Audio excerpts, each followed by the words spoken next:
परमात्मा कहते हैं चोर चुरावे तुमड़ी गाड्डे पानी में, वो गाड्डे हुआ ऊपर आवा, सच्चाई छनी ना। किसी चोर ने किसी दूसरे का तुम्बा चुरा लिया सूखा, एक फुटबॉल जैसा होया करे, इतना लंबा, ये समझ लो सीताफल जैसा, पेठे जैसा, और वो सूखने के बाद बिल्कुल खाली हो जाता अंदर से। साधु लोग उसको एक तारा भी बनाते थे, उसमें जल भी रखते थे, और वो चोर छुपाने के लिए जल में बढ़ गया और वो नीचे छोड़ा है। वो बाहर आगे बैठे, इतने थोड़ी देर में ऊपर आ गए, नू चमक जा, वो फिर दबा का है, वो थोड़ी सी देर में आके ऊपर, फिर वो नू दिखा की तेज ऊपर निकला। तो कहते हैं इन्होंने इस सच्चाई को छुपाने की पूरी कुचेष्टा की, लेकिन ये छुपा नहीं सके। अब देखो यही शिव पुराण आपको दिखाते हैं। प्रश्न नंबर 24 पे, एक बार श्री ब्रह्मा जी और श्री विष्णु जी का झगड़ा हो गया इस बात पे। ब्रह्मा जी कहने लगा मैं तेरा बाप हूं, तू मेरे से उत्पन्न हुआ है, मैंने सारे जगत की रचना की है।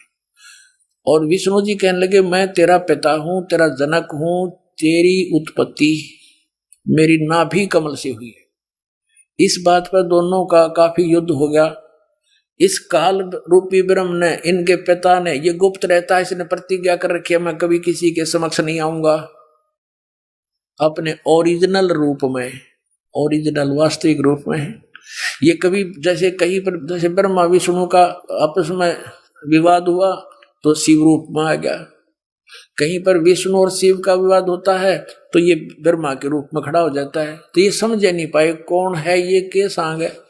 तो अब परमात्मा ने आके बताया, इसके सारे षड्यंत्र का बांडा फोड़ कर दिया। अब क्या हुआ, ये काल आके खड़ा हो गया। पहले इसने सतम पिलर डाल दिया बीच में, एक जिसको लिंग बोलते हैं, तेजों में लिंग खड़ा कर दिया, पिलर बहुत बड़ा। तो दोनों युद्ध करना बंद करके ब्रह्मा और विष्णु जी आश्चर्य में पड़ गए कि इतना लंबा कहां से आ गया अचानक। फिर उसको कोई ऊपर न एक नीचे न, इसमें ढूंढने लगे। लंबी कथा है, हम सॉर्ट करेंगे भी। तो उसी समय ये काल आ गया वहां पर शिव रूप में, इन दोनों को समझा कि तुम भगवान नहीं हो और तुम अपने आप को भगवान मान बैठे। तो फिर इन्होंने प्रश्नोत्तरी की, वो आगे दिखाते हैं। हम अपने मतलब की वस्तु लेते हैं। ये है 24 पृष्ठ श्री विष्णु पुराण और विद्वेश्वर संहिता, और इसमें ये ब्रह्मा और विष्णु का युद्ध हुआ, इनके बीच में ये सतम खड़ा कर दिया। इसके बाद फिर काल जब ब्रह्मा आ गया इनके सामने शिव रूप में, इनकी वार्ता हुई। ब्रह्मा और विष्णु ने पूछा, प्रभु सृष्टि आदि 5 कृत्यों के लक्षण क्या है, यह हम दोनों को बताइए। भगवान शिव बोले, मेरे कृत्यों को समझना अत्यंत गहन है, तथापि मैं कृपा पूर्वक उन्हें उनके विषय में बता रहा हूं। ये सारा कुछ हम अपने मतलब की बात लेंगे। ये आपने पढ़ा 25 पृष्ठ पे विद्वेश्वर संहिता, संक्षिप्त शिव पुराण 26 पृष्ठ पे। अब यहां हम आ जाते हैं। अब ये काल कह रहा है ब्रह्मा और विष्णु को, पुत्रों तुम दोनों ने तपस्या करके प्रसन्न हुए मुझ परमेश्वर से सृष्टि और सतिथि नामक 2 कृत्य प्राप्त किए। अब स्पष्ट है, ये बोलने वाला तीसरा है कोई। वो कह रहा है कि पुत्रों, ब्रह्मा और विष्णु को कह रहा है, पुत्रों तुमने स्वयं अपनी तपस्या करके मुझसे ये 2 जॉब प्राप्त की है, 2 पोस्ट प्राप्त की हैं। कौन सी? सृष्टि और सतिथि की। अब आगे देखो, 2 कृत्य प्राप्त किए, सृष्टि और सतिथि नामक। पुत्रों तुम दोनों ने तपस्या करके प्रसन्न हुए मुझ परमेश्वर से सृष्टि और सतिथि नामक 2 कृत्य प्राप्त किए हैं। ये दोनों तुम्हें बड़े प्रिय हैं। इसी प्रकार मेरी विभूति स्वरूप, यानी मेरी ही शकल के रुद्र और महेश्वर ने, ये मैं नहीं है, ने 2 अत्यंत कृत संहार और तिरोभाव मुझ से प्राप्त किए हैं। अब जो दास कंसेप्ट क्लियर करना चाहा था वो ये हो गया कि ये चार और हैं, ये बोलने वाला पांचवा है। महेश्वर, रुद्र, ब्रह्मा और विष्णु, इनका पिता है यो काल, यो पांचवा न्यारा है। इति सिद्धम कि ब्रह्मा विष्णु महेश के पिताजी कौन है? काल रूपी ब्रह्म। अपने आत्माओं 600 वर्ष पहले भगवान कबीर साहब ने कहा था, अब मैं तुमसे कहूं चिताई, त्रिदेवन की उत्पत्ति भाई। माँ अष्टंगी पिता निरंजन, ये जमदारुण वंशन अंजन। पहले की निरंजन राई, पीछे से माया उपजाई। माया रूप देख अति शोभा, देव निरंजन तन मन लोभा। अब बताते हैं, निरंजन की ने भोग विलासा, माया को रही तब आशा। 3 पुत्र अष्टंगी जाए, ब्रह्मा विष्णु शिव नाम धराए। कति सिंपल लैंग्वेज में मालिक ने इस सूक्ष्म वेद में बता रखा है कि इस काल रूपी ब्रह्म सरपुरुष की और दुर्गा के संयोग से दुर्गा को आशा रही, प्रेग्नेंट हुई, फिर उन 3 पुत्रों की उत्पत्ति की। कति क्लियर कर दिया। और फिर मालिक ने एक शब्द और बोला, गुण तीनों की भक्ति में ये भूल पड़ो संसारे। कहे कबीर निज नाम बिना कैसे उतरो पारे। 3 देव की जो करते भक्ति, उनकी कदे ना हो मुक्ति। कंसेप्ट क्लियर हो गया। तो नासवान है और इनकी भक्ति करने से वो पूर्ण मोक्ष कैसे प्राप्त होगा? जहां जाने के बाद फिर लौटकर कभी संसार में नहीं आते, ये आप जन्मते मरते हैं। तो इसके लिए इन्हीं पवित्र सदग्रंथों से प्रमाणित करेंगे आपके लिए। पहले तो ये प्रमाणित करते हैं ये 3 गुण क्या है। रजगुण ब्रह्मा, सतगुण विष्णु, तमगुण शिव जी। वैसे तो बहुत बार आ चुका है, फिर भी पुण्यात्माओं ये अज्ञान भी हमारे अंदर हजारों वर्षों से फीड किया गया, झूठा लगातार लगातार फीड कर दिया, हम यहां तक भर दिए इस अज्ञान से। अब ज्ञान सुनते हैं तो हमें अंदर जगह नहीं, लेकिन ये ऐसा ज्ञान है कि अपनी जगह बनाएगा और उसको बाहर फेंक देगा उठा करके। अब देखना मार्कंडे पुराण में स्पष्ट किया है। ये अपने पवित्र पुराण सदग्रंथ हैं जिनको हम शिरोधार्य मानते रहे और पढ़ते रहे और खरीदते रहे। ये गीता प्रेस गोरखपुर से प्रकाशित है। प्रकाशक एवं मुद्रक हैं गीता प्रेस गोरखपुर, गोविंद भवन कार्यालय कोलकाता का संस्थान। अब इसके 123 पृष्ठ पर ले चलते हैं आपको। 123 पृष्ठ पे अब यहां से शुरू करेंगे। 122 से हम संक्षिप्त मार्कंडे पुराण। यहां देखिएगा, मार्कंडे जी बोले, ये मार्कंडे जी का ही आगे ज्ञान है। यहां आ जाते हैं इसके सामने हम। इस तरह स्वयंभू परमात्मा की 3 अवस्थाएं हैं। रजोगुण प्रधान ब्रह्मा, तमोगुण प्रधान रुद्र और सतोगुण प्रधान विश्वपालक विष्णु हैं। ये ही 3 देवता हैं और ये ही 3 गुण हैं। वैसे तो पुण्यात्माओं कहते हैं बुद्धिमान को संकेत गणाओ है, बहुत होता है, फिर भी क्योंकि हम बहुत दिनों से रंगे पड़े हैं, कई मन में थोड़ा सा भी कंसेप्ट क्लियर ना हुआ तो ये काल फिर स्थान बना जाएगा आपके अंतःकरण में। लेकिन दास ऐसी जगह छोड़ना को ना कि ये फिर समा जाए आपके अंदर। ये देखिएगा श्रीमद् देवी भागवत, ये प्रथम भाग, ये कहां से प्रकाशित है? अथ देवी भागवतम सभाष्टीकम सहमात्यम, खेमरा श्री कृष्ण दास प्रकाशन, बंबई 4 है। अब हम इसके यहां आते हैं। ये है अथ श्री मद देवी भागवते भाषा टीका युक्ते तृतीय स्कंद है सब प्रारंभते, ये 3रा स्कंद प्रारंभ। इसके हम 11 पृष्ठ पर ले चलते हैं आपको। ये 11 पृष्ठ है और ये 3रा स्कंद है भाषा टीका तृतीय स्कंद अध्याय 5। ये अध्याय 5 का ये 7वां श्लोक यहां समाप्त हुआ और 8वां प्रारंभ होता है। भगवान शंकर कहते हैं, हे माता, यदि हमारे ऊपर सदा आप दया युक्त हो तो हमको तमोगुण में किस प्रकार प्रदान किया है, और ब्रह्मा रजोगुण और हरि सतगुण युक्त किए हैं। अब संस्कृत भी पढ़ेंगे हम। 7वां ये समाप्त हुआ, 8वां प्रारंभ होता है। भगवान शंकर कहते हैं, यदि दया धर्मना न सदाम्बिके, यदि दया धर्मना, यदि आप दया युक्त हो, कथम अहम विहित, किस प्रकार मैं बना दिया अंबिके यानी दुर्गा, हे माता, विहित तमोगुण, मुझे तमोगुण क्यों बना दिया। कमल जय, कमल से उत्पन्न होने वाले ब्रह्मा को रजोगुण संभव, रजोगुण क्यों बना दिया। सोहित क्यों सतोगुण हरि, और विष्णु को क्यों सतोगुण बना दिया। इति सिद्धम रजगुण ब्रह्मा सतगुण विष्णु तमगुण शिव जी। अब ये दास आपको पवित्र श्रीमद् भगवत गीता के अंदर दिखाएगा। गुण तीनों की भक्ति में ये भूल पड़ो संसार, कह कबीर निज नाम बिना कैसे उतरो पार। 3 देव की जो करते भक्ति, उनकी कदे ना हो मुक्ति। तभी तो हमारे सारे पूर्वज भूत बनवा दिए नज्ञानिया ने। और फिर हमारे से श्राद्ध कटवाओ, तुम्हारे पिताजी स्वर्ग में भूखे हैं।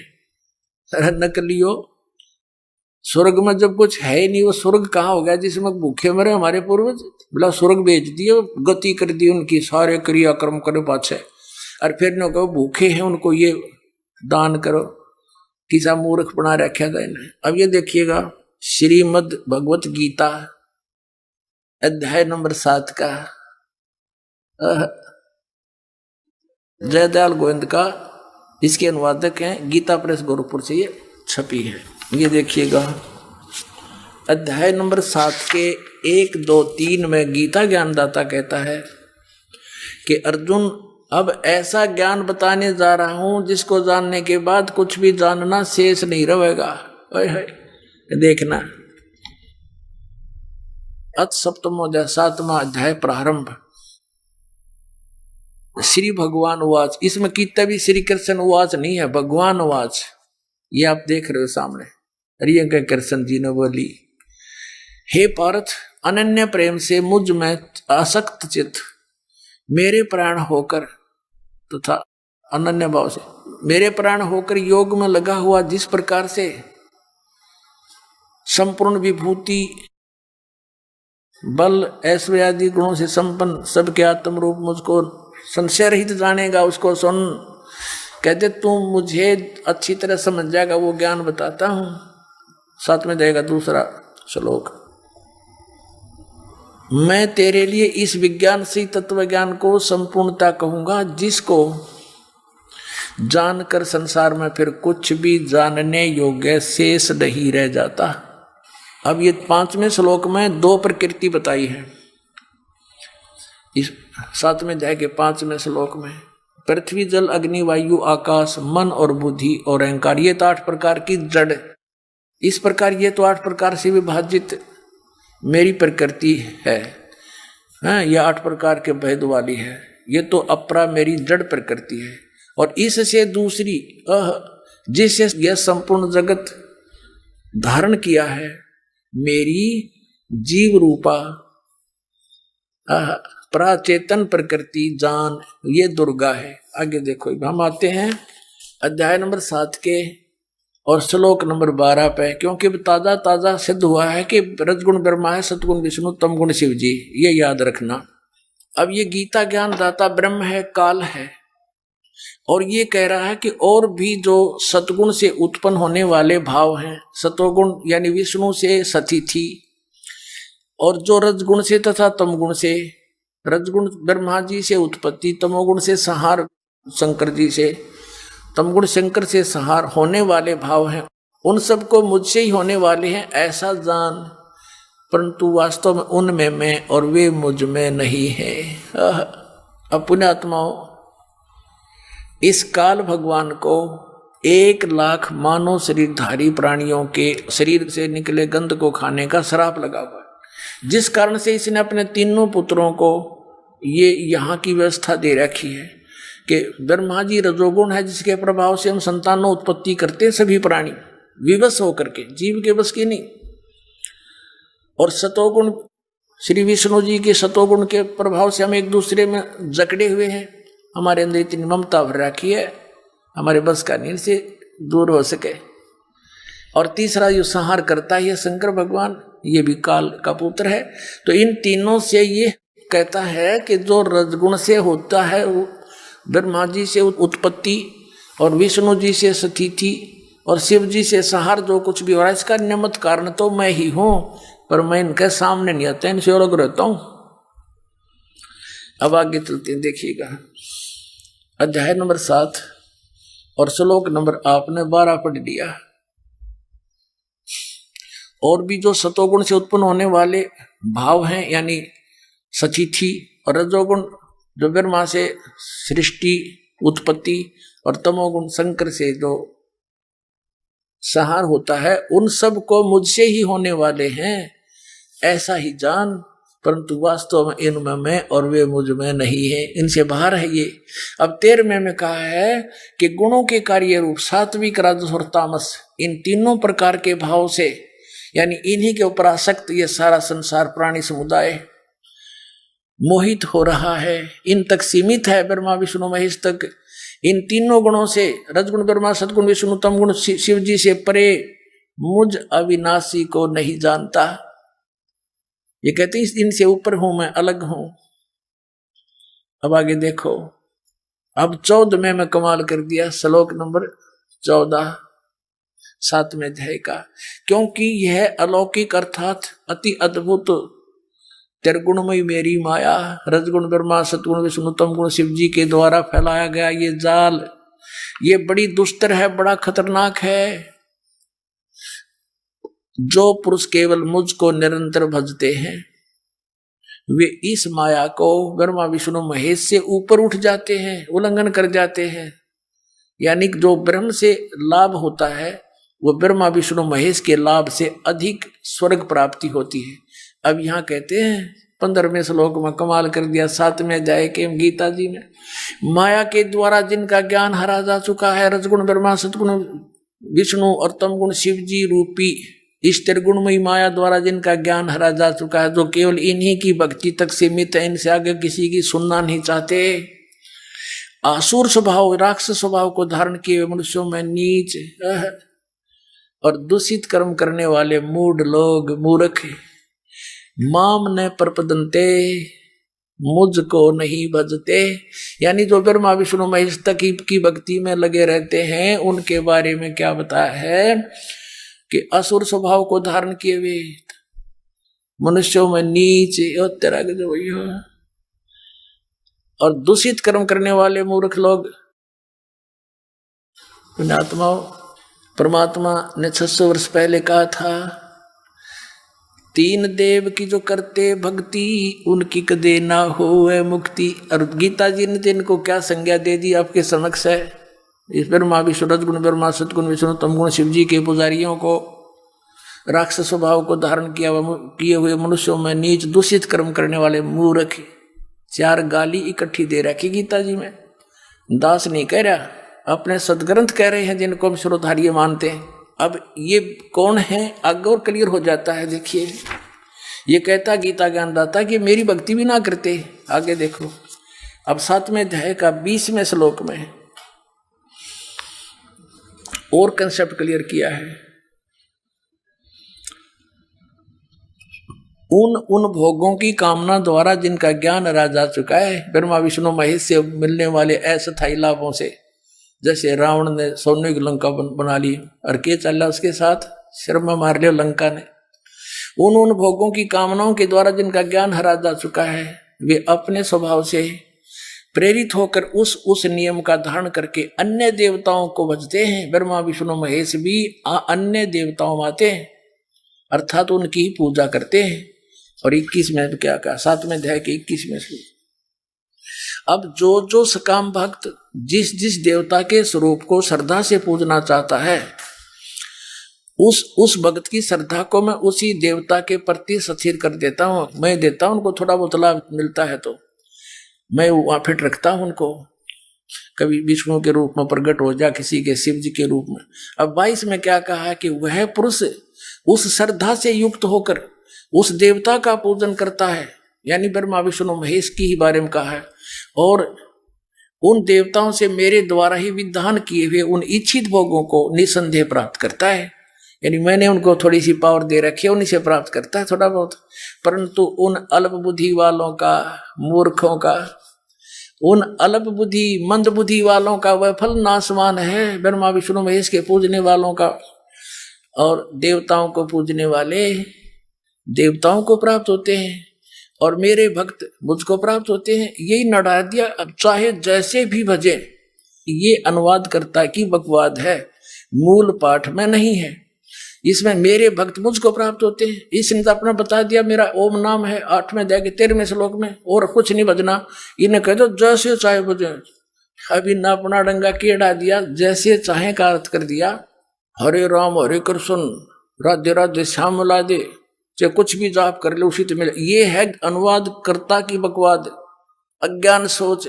और गीता में लिखा है 8वें अध्याय के 13वें श्लोक में, ओम इति एकाक्षरम ब्रह्म व्यवहारण माम अनुसमरण यह प्रयाति तदंदेहम सयति परमाम गतिम। मुझ ब्रह्म का केवल एक ओम अक्षर है, नथिंग एल्स। और जो इसकी साधना करता है, अंतिम सांस तक भक्ति करता हुआ जाता है, तो इस परम गति को प्राप्त होता है। ओम से कौन सी परम गति होती है? ब्रह्मलोक प्राप्ति होती है। और 8वें अध्याय के 16वें श्लोक में लिखा है कि ब्रह्मलोक पर्यंत भी ये पुनरावृत्ति में वहां गए हुए फिर वापस आते हैं, जन्म मृत्यु होती है। अब यहां प्रसंग चल रहा है अपने आत्माओं के इन तीनों देवताओं की भक्ति से क्या लाभ होता है। और ये शास्त्र विधि का मनमाना आचरण है, तीनों देवताओं की भक्ति। आगे दिखाते हैं गीता जी अध्याय नंबर 16 के और श्लोक नंबर 23 में कहा है कि अर्जुन, जो शास्त्र विधि को त्याग कर मनमाना आचरण करते हैं, यानी जो पवित्र सदग्रंथों में वे ऑफ वर्शिप नहीं लिखी है, साधना की विधि, और उसके आधार से जो भक्ति करते हैं उनको कोई लाभ नहीं होता। देखिएगा, यह है श्रीमद् भगवद गीता अध्याय नंबर 16, श्रीमद् भगवद गीता अध्याय 16 का श्लोक नंबर 23। जो पुरुष शास्त्र विधि को त्याग कर अपनी इच्छा से मनमाना आचरण करता है, वह न तो सिद्धि को प्राप्त होता है, न परम गति को और न सुख को ही। 24वें श्लोक में 16वें अध्याय के में कहा है, इससे तेरे लिए कर्तव्य और अकर्तव्य की अवस्था में जो कर्म करने चाहिए भक्ति के, जो ना करने चाहिए, शास्त्र ही प्रमाण है। किसी की दंत कथा पर विश्वास मत करना। ऐसा जानकर शास्त्र विधि से नियत यानी शास्त्र अनुकूल कर्म करने योग्य है, कर्म ही करने योग्य हैं, यानी और कर्म नहीं करना। जो गीता में लिखा वही मंत्र जाप करना, उतनी ही क्रिया करना। अब श्रीमद् भगवद गीता में किसी भी मंत्र के जाप का प्रावधान नहीं है। 8वें अध्याय के 13वें श्लोक में गीता ज्ञान दाता कहता, मुझ ब्रह्म का केवल एक ओम मंत्र है और इसकी साधना करोगे तो मुझे प्राप्त होगे, ब्रह्मलोक में चले जाओगे। 8वें अध्याय के एक मंत्र में अर्जुन ने पूछा कि प्रभु, आपने 7वें अध्याय के 29वें श्लोक में जिस तत्परम के विषय में कहा है वो किम तत्परम, कि उसको जानकर फिर व्यक्ति जराम और मन से छूटने का प्रयत्न करता है और अन्य किसी वस्तु की डिमांड नहीं रखता, इच्छा नहीं रखता, वो किम तत्परम 8वें अध्याय के एक श्लोक में पूछा अर्जुन ने। उसका उत्तर दिया गीता ज्ञानदाता ने 3रे श्लोक में 8वें अध्याय के में कि वो परम अक्षर ब्रह्म है। 8वें अध्याय के 5 और 7 में तो गीता ज्ञानदाता अपने विषय में बताता, तू मेरी भक्ति कर और युद्ध भी कर, मुझे प्राप्त होगा। 8वें अध्याय के 8, 9, 10 श्लोक में उस परम अक्षर ब्रह्म के बारे में जानकारी बताई है कि उसकी भक्ति करेगा तो उसको प्राप्त होगा, जहां जाने के बाद फिर लौट कर कभी संसार में नहीं आते। अपने विषय में गीता ज्ञानदाता कहता 4थे अध्याय के 5वें श्लोक में और 9वें में, 2रे अध्याय के 12वें श्लोक में, 10वें अध्याय के 2रे श्लोक में कि अर्जुन, तेरे और मेरे बहुत जन्म हो चुके, तू नहीं जानता, मैं जानता हूं। इसे सिद्ध है कि इसकी भक्ति करने वाले भी जन्म मृत्यु में रहेंगे। तो इसलिए इसने कहा कि 18वें अध्याय के 62वें श्लोक में कि तू सर्वभाव से उस परमेश्वर की शरण में जा, परम अक्षर ब्रह्म की शरण में जा, उसकी कृपा से तू परम शांति को, सनातन परम धाम को प्राप्त होगा। 15 में अध्याय के 1 से लेकर 4 में और 16 और 17 में ये 3 पुरुष बताए हैं, सर पुरुष, अक्षर पुरुष और परम अक्षर पुरुष। सर पुरुष और अक्षर पुरुष ये तो व्यर्थ बताए हैं। उत्तम पुरुष तो अन्य परमात्मा इति उदाहरते 15 में अध्याय के 17वें श्लोक में कहा कि उसी वो है सर्वशक्तिमान परमात्मा, वो वास्तव में अविनाशी है, वही आप वास्तव में पूज्य है। और 15 में अध्याय के 4थे श्लोक में कहा कि तत्वदर्शी संत की प्राप्ति के उपरांत परमेश्वर के उस परम पद की खोज करनी चाहिए, जहां जाने के बाद फिर लौटकर कभी संसार में नहीं आते, और केवल उसी की भक्ति करो, अन्य की नहीं। अब यहां प्रसंग चल रहा है कि 16 में अध्याय के 23-24 में कहा है कि जो शास्त्र विधि को त्याग कर मनमाना आचरण करते हैं उनको कोई लाभ नहीं होता। और फिर ये कंसेप्ट क्लियर कर दिया 7 में अध्याय के 12 से लेकर 15 और 20 से लेकर 23 तक कि इन तीनों देवता रजगुण ब्रह्मा, सतगुण विष्णु, तमगुण शिव जी की पूजा करते हैं, ये इनका फल नाशवान है, ये मूर्ख हैं, राक्षस स्वभाव को धारण किए मनुष्यों में नीच दूषित कर्म करने वाले हैं। और यहाँ लिखा कि जो शास्त्र विधि को त्याग कर मनमानी पूजाएं करते हैं, इन तीनों गुण की पूजा आन उपासना के अंदर है, मनमाना आचरण है, उनको इष्ट रूप में पूजना ये पूजा कहलाती है, तो उनका कोई लाभ नहीं होता। अब 17वें अध्याय के प्रथम श्लोक में अर्जुन ने पूछा कि भगवान मान लिया आपकी बात कि जो शास्त्र विधि त्याग कर और मनमानी शास्त्र विरुद्ध साधना करते हैं उनका स्वभाव कैसा होता है, किस किस की पूजा करते हैं। इसमें बताया है कि जो शास्त्र विधि त्याग कर भी जो पूजा में लगे हुए हैं भोली आत्माएं, जो अच्छी आत्मा है, नेक आत्मा है, वो तो इन देवताओं की पूजा करते हैं, ब्रह्मा विष्णु महेश की। और दूसरे जो उससे निम्न स्तर के हैं वो पूजते भैरव भूत बेतालों को, जंतर मंत्र फू फा शेवड़े पेवड़े बनकर अपना जीवन नष्ट कर देते हैं। तो ये देखिएगा 17वां अध्याय आप पढ़ोगे जब समझ में आओगे। सप्तदशो 7वां अध्याय प्रथम श्लोक में पूछा, हे कृष्ण, क्योंकि अर्जुन तो उसको कृष्ण मान रहा था, जो मनुष्य शास्त्र विधि को त्याग कर श्रद्धा से युक्त हुए देव आदि का पूजन करते हैं, यानी ब्रह्मा विष्णु महेश की जो पूजा करते हैं, उनकी स्थिति फिर कौन सी है, सात्विक है अथवा राजसी है या तामसी है। अब ये काल बोला गीता ज्ञानदाता कहता है कि मनुष्यों की वह स्वभाव से उत्पन्न श्रद्धा सात्विक और राजसी और तामसी ऐसे 3 प्रकार की होती है, उसको मुझसे सुन। तीसरे में कहा है, हे भारत, सभी मनुष्यों की श्रद्धा उनके अंतःकरण के अनुरूप होती है, यह पुरुष श्रद्धा में, और इसलिए जो पुरुष जैसी श्रद्धा वाला स्वयं है वैसा भी वह वही वैसा ही है।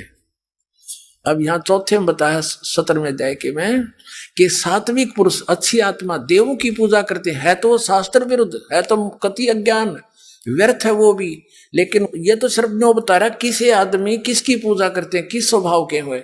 अच्छी आत्मा के हो देवी देवताओं की पूजा करते हैं, रजगुण ब्रह्मा सतगुण विष्णु तमगुण शिव जी तक इनकी पूजा करते हैं। तो पुण्यात्मा आगे आप पढ़ लेना, ज्यादा ना पढ़ाकर यही लाना चाहता था दास। फिर भी ये क्या बताते हैं, ये शास्त्र विधि त्याग कर तो ये सात्विक लोग होते हैं, देवताओं की पूजा करते हैं अच्छी आत्माएं। फिर आगे पढ़ाता हूं, आपको देख लेते हैं। चौथा आप पढ़ रहे हो 17वें अध्याय का। सात्विक पुरुष देवों की पूजा करते हैं, राजस यक्षों की और राक्षसों की, राजस पुरुष। अन्य तामस मनुष्य हैं, वे प्रेत और भूत गणों को पूजते हैं। 5वें में क्या कहा है, जो मनुष्य शास्त्र विधि से रहित है, शास्त्र विधि त्याग का, क्योंकि गीता में कहीं तप करने का नहीं लिखा है। जैसे विष्णु जी भी घोर तप करता था और गीता मना के रखा, ये काहे के विद्वान थे। अब Shrimad Bhagavad Gita is the god given knowledge, पूर्ण परमात्मा ने दिया था इसको, ब्रह्म को, इनके पिता को, और इन्होंने वेद का भी कोई नहीं ज्ञान। ब्रह्मा विष्णु जी ने, आपने देवी पुराण में पढ़ा, प्रथम स्कंद में विष्णु जी कह रहा है कि मैं घोर तप को तपता हूं, हजारों वर्षों तक बैठा रहता हूं, और फिर राक्षसों को बैटरी चार्ज करके फिर राक्षसों को मारता हूं। और गीता में लिखा है जो घोर तप को तपते हैं वह कितने मूर्ख हैं। देखिए 17वें अध्याय का 5वां श्लोक। जो मनुष्य शास्त्र विधि से रहित घोर तप को तपते हैं, ये तप तपना भी, घोर तप तपना भी शास्त्र विरुद्ध है। दंभ और अहंकार से युक्त, कामना, शक्ति और बल के अभिमान से युक्त, 17वें अध्याय के 6 श्लोक में। शरीर रूप से सतीत भूत समिता यानी प्राणियों को और अंतःकरण में सतीत मुझ परमात्मा को भी वो कष्ट करने वाले हैं, दुखी करने वाले हैं उन अज्ञानियों को असुर स्वभाव के जाने। कति क्लियर कर दिया। अब इससे क्या सिद्ध हुआ? श्रीमद् भगवत गीता में ये स्पष्ट हो गया। इन तीनों गुण की भक्ति में ये भूल पड़ो संसारी, कहे कबीर निज नाम बिना कैसे उतरो पारे। हरे राम हरे कृष्ण राधे राधे श्याम मिला दे, एवं नमः ओम श्री सतगुरुदेव एवं नमः। ये इस तरह के मनमुखी साधनाएं हैं, शास्त्र विधि के विरुद्ध है ये मंत्र। अब इसमें स्पष्ट हो गया है, परमात्मा ने कहा था 3 देव की जो करते भक्ति उनकी कदे ना हुआ मुक्ति। अरे पवित्र श्रीमद् भगवत गीता ने स्पष्ट कर दिया कि इन तीनों देवताओं की भक्ति करते हैं, वो है तो शास्त्र विरुद्ध है। और राक्षस स्वभाव को धारण किए मनुष्यों में नीच दूषित कर्म करने वाले मूर्ख, ये ब्रह्म कहता है मेरी भक्ति भी ना करते। अब इनको ऐसा क्यों कहा? जैसे एक बार श्री ब्रह्मा रजगुण की भक्ति की थी हिरण्यकशिपु ने, रजगुण ब्रह्मा जी की, और सिद्धि प्राप्त करके भगवान बन बैठा। अपने ही पुत्र प्रहलाद का शत्रु बन गया और वो जुल्म गुजारे उस पुण्यात्मा के साथ। पिता होकर भी शर्म नहीं आई उस अहंकार के भूखे तीनों गुणों के उपासक ने। ऐसे जुल्म की राक्षस कहलाया और कुत्ते वाली मौत मारा गया। भगवान ने आकर उसकी छाती पाड़ी, पेट पाड़ के गिर दिया। अब तमोगुण भगवान शंकर की पूजा की थी रावण ने, आपके समक्ष है। और जो वर्तमान के शिव के पुजारी एक सोमवार का व्रत रख के थोड़ी बहुत मंत्रमाला करके नहीं सोचा कि पता नहीं क्या प्राप्ति कर लेंगे। अब रावण जैसी भक्ति वर्तमान का कोई भी नहीं कर सकता। यहां से धड़ काट के, यहां से काट के 10 दोनों भुजा से समर्पित कर दिया था। और जैसा किया वैसा ये दे सकते हैं भगवान, वैसा ही इसको दे दिया। लेकिन दुर्बुद्धि नहीं गई, राक्षस कहलाया, कुत्ते वाली मौत मारा गया। और कैसा दूषित कर्म किया? अपनी ही माता को, सीता को उठा लाया, जो शंकर भगवान के बड़े भाई की पत्नी थी, उसको उठा लाया। पत्नी बनाने की चेष्टा कर रहा था अपनी मां को। इससे दुष्ट और कौन होगा? दूषित कर्म और क्या होगा? कुत्ते वाली मौत मारा गया और राक्षस कहलाया। एक भस्मागिरी नाम का साधक था, तपस्वी था, तमोगुण श्री शिव का उपासक। और शिव जी के गेट के सामने, मेन गेट के सामने ऊपर को पैर करके नीचे नशर करके तपस्या करने लग गया। 12 वर्ष तक सिरासन पर रहा। एक दिन पार्वती जी ने कहा कि भगवान आप तो महादेव हो, देवताओं के देव हो, आप तो जो चाहो सो कर सकते हो, आपके भगत को दे दो जो मांगता है। अब भगवान शंकर ने कहा, शिव जी ने कहा तमोगुण ने कि मांग भाई भस्मागिरी, क्या मांगता है साधु? भस्मागिरी ने कहा जी वचनबद्ध हो जाओ तब मांगो। भगवान शिव ने कहा ठीक है भाई, मैं वचनबद्ध हो गया, प्रतिज्ञा करता हूं, तू मांगेगा वही दे दूंगा, वचन है मेरा। उसी से मैं सीधा खड़ा हो गया और कहने लगा भगवान ये भस्म कड़ा दे दो जो आपने हाथ में पहन रखा है। उस भस्म कड़े में एक शक्ति थी, उसको मालूम था कि जिसके सिर के ऊपर ऐसे करके यूं कह दिया कि भस्म, वो व्यक्ति, वो पशु पक्षी भस्म हो जाता था। अब जो ही भगवान शंकर ने वचनबद्ध होने के कारण वो अपना प्रिय कड़ा भी दे दिया, ये सोचकर कि साधु संत है, जंगल में रहता है, हिंसक पशुओं से बचने के लिए, राक्षसों से बचने के लिए ले रहा होगा। दे दिया।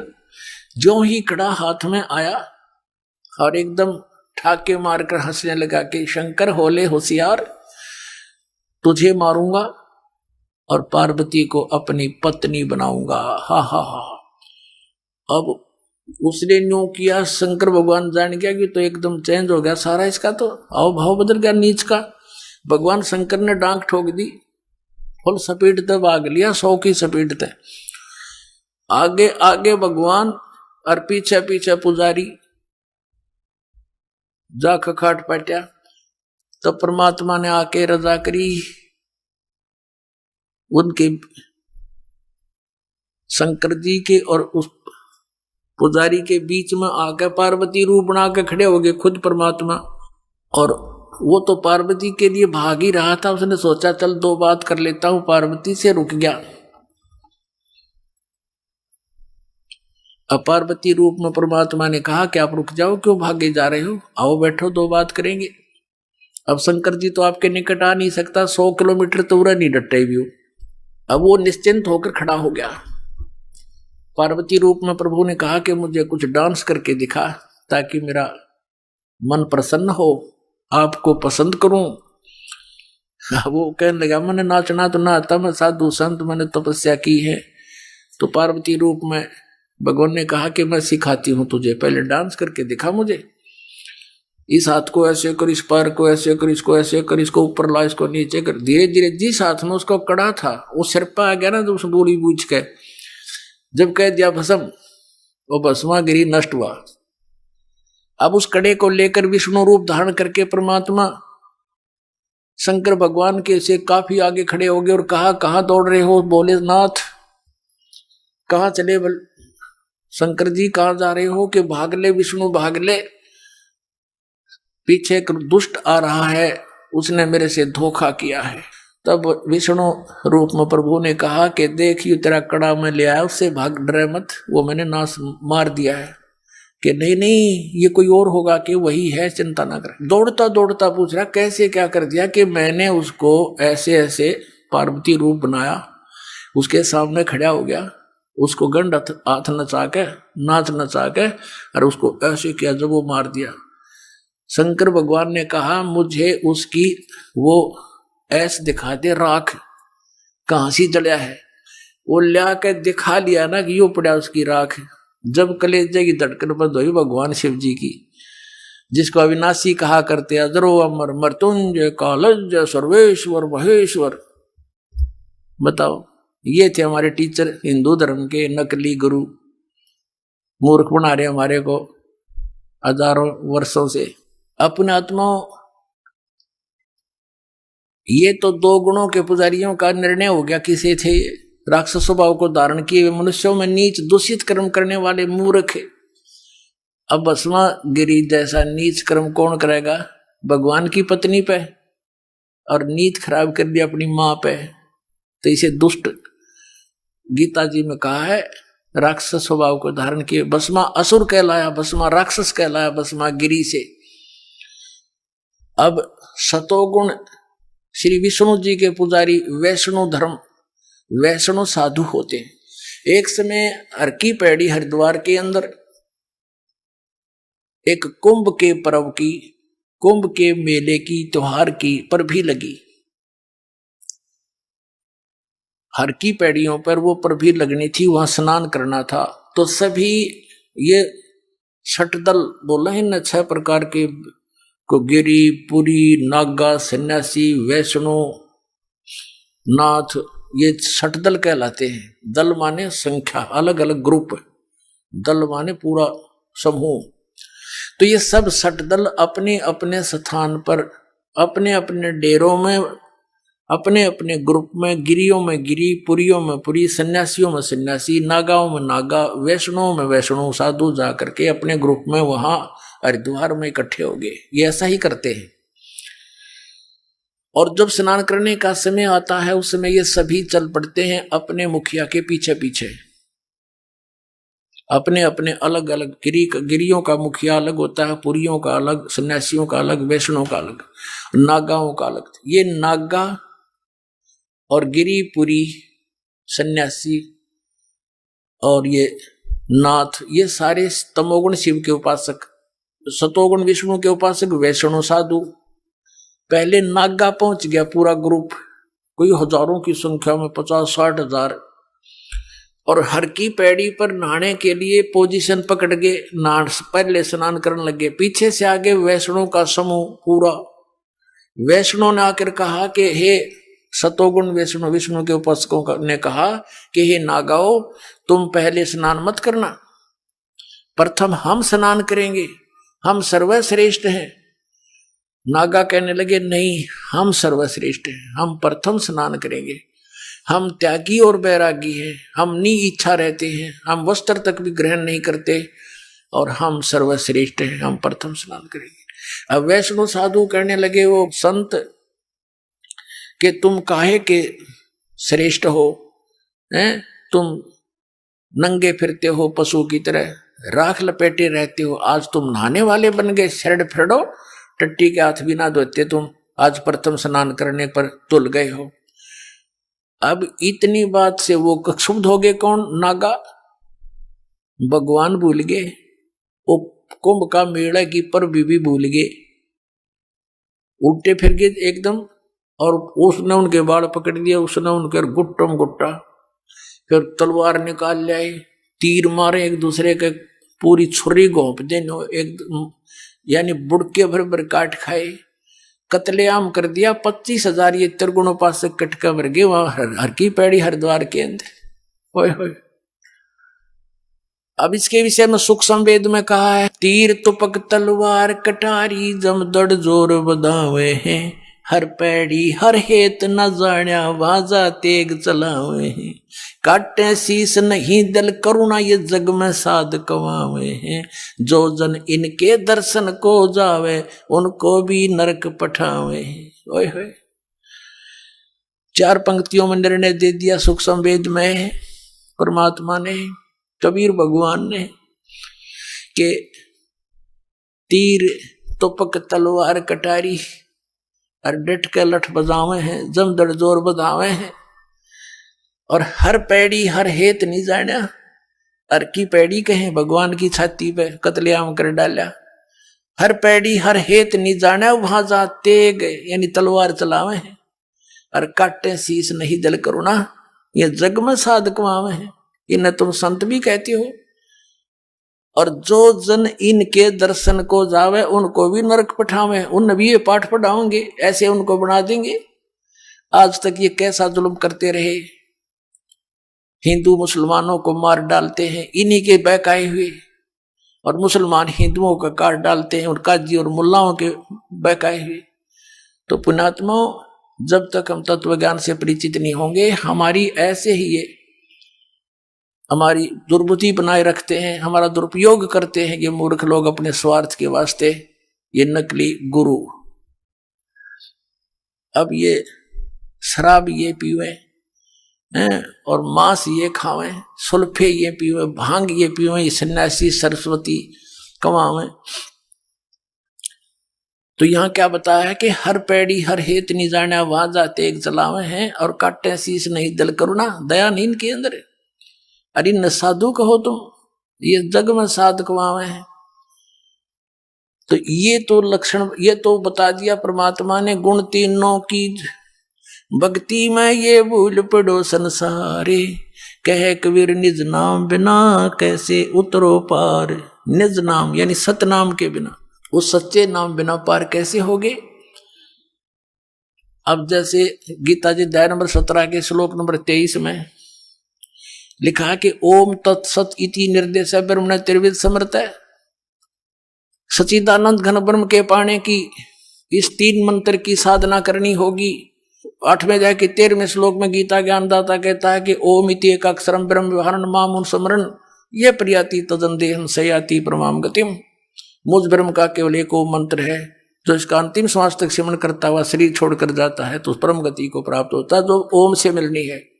ओम से ब्रह्मलोक मिलेगा, ब्रह्मलोक में गए हुए प्राणी फिर वापस आते हैं 8वें अध्याय के 16वें श्लोक में, वहां पुनरावृत्ति के अंदर। तो उसके पाने के लिए तो केवल एक 3 मंत्र का जाप, इसके अतिरिक्त जो भी जाप करते हैं शास्त्र विधि को त्याग कर वो मनमान आचरण है। फिर ऑप्शन छोड़ दिया है कि उस परम अक्षर ब्रह्म की पाने की पूरी complete worship, way of worship तत्वदर्शी संत बताओगा, उससे पूछ लो तो वो बताएगा। फिर सबकी कैसी पूजा नहीं करनी, पूजा होती है इष्ट रूप में मानकर पूजा करना होता है, साधना मजदूरी कोई अन्य होता है। अब ये तो हो गया कि